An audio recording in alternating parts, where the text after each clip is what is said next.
আজকে সবাইকে দেখাবো চিকেন খুরমা কিভাবে তৈরি করা হয় সেটা দেখাচ্ছি, সবাই দেখেন কিভাবে তৈরি করা হয় চিকেন কোরমা, যেটাকে বলা হয় কোরমা। কিভাবে তৈরি করা হয় সেটা দেখে নাও, কি কি দিচ্ছে একটু ফলো করে নাও। উপরে লেখা দেখা দিচ্ছে।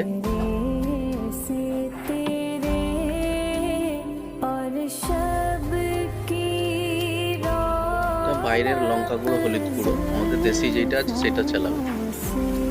লঙ্কা গুঁড়ো, হলুদ গুঁড়ো, দহি দিয়েছে,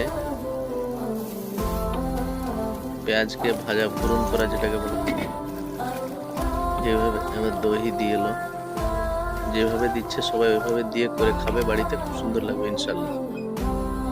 চ্যানেলটা সাবস্ক্রাইব করবে, লাইক করবে, কমেন্ট করবে।